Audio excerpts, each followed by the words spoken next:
Кыргыз Республикасынын Жогорку сотунун төрагасы Медербек Сатыев бүгүн таң эрте жумуш күнүнүн башталышы менен Жогорку сотко караштуу сот департаментине күтүүсүз барды. Кандайсыз? Жакшысызбы? Эсмактар жакшыбы? Негизи күнүмдүк жумушуңуздар кандай болуп атат? Анан эми быйыл жылдын башында азыр бүт багыттарды тактап алсак.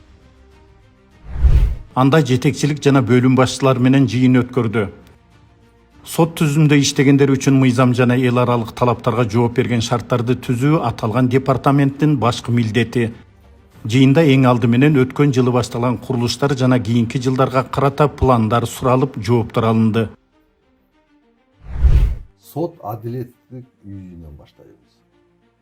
Бул деген президенттин азыр жүргүзүп аткан саясатына дал келтириш максатында биз 3 сотту бир имаратка кошобуз. Сот системасын санари форматка өткөрүүгө байланыштуу маселе башкалардан болуп дыкат талкууга алынды.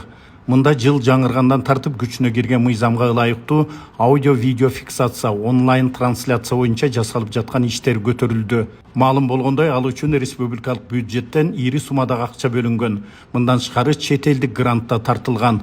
Бирок гранттык каражат боюнча оңдуу жооптор болбогондугу сынга кабылды. Грант боюнча билесиңерби? Международный. Именно цифровизация боюнча жергиликтүү сотторго жумшалат ошол. Билесиңерби? Международный отдел. Международный отдел кто это? Грант боюнча иши. А ким байланышты түзөт грант менен? Башка мамлекет менен байланышты ким түзөт? Международныйбы? А эмне билбейсиңер? Бул эмне деген жорук? Түз тиешелүү кызматкерлер өзү билбей отурса, мына биздин подходубуз. Эмне дейсиз, айда? Көзөмөлгө аласыздарбы? Айта кетсек, буга чейин республика боюнча бардык сот тутумдарындагы сот залдарына автоматташтырылган аудио жана видео жазуучу жабдыктар орнотулган. Бирок алардын айрымдары учурда жакшы иштебей же жарактан чыккан. Бир топ жыл мурда Украина мамлекетинен алынган бул жабдыктарды оңдоодо маселе жаралган. Азыркы учурда ал чечилип баштаганын сот департаментинин жетекчиси билдирди.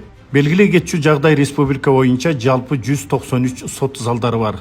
Учурда алардын 40тан ашыгына жаңа аудио жана видео жазуучу аппараттар орнотулуп аяктоо алдында турат. Негизинен жакынкы учурда өлкөдөгү бардык сот залдарын автоматташтырылган аудио жана видео жазуучу жаңы жабдыктар менен толук камсыздоо пландалган. Жыйындын жүрүшүндө аталган департаментке караштуу болгон республикадагы сот приставтарынын иштөө тартиптери, алардын форма менен камсыздалышы, физикалык даярдыктары тууралуу маселе да талкууга алынды. Отурумда төрага Медербек Сатыев сот департаментине караштуу түзүмдөрдөгү тартип жана кадр маселесине өзгөчө басым жасап, ишти аксатып артка тарткан кызматкерлерден арылуу, алардын ордуна сот тутумуна күйгөн мекенчил жана жооптуу кызматкерлерди алуу талабын койду.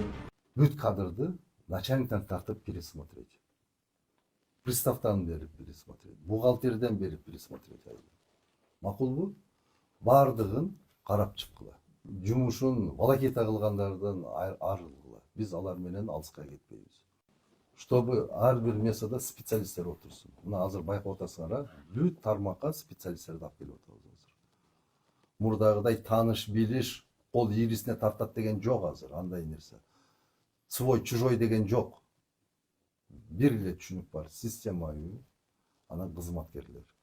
Ар биринин өзүнүн милдеттери бар. Ошону так аткармайт. Мыйзам жолунда аткаргыла. Здесь только системага үчүн иштеп беремин. Патриоттор гана иштейт. Азыр мамлекет үчүн бир команда, ынтымакта, биримдикте иштейли.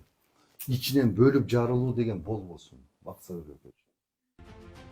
Жыйындын соңунда төрага Сатыев Жогорку сотко караштуу сот департаментинин жетекчилигине ишти ыраттуу алып баруу менен алдыңкы жетишкендиктерди камсыз кыла тургандыгына ишеним билдирди.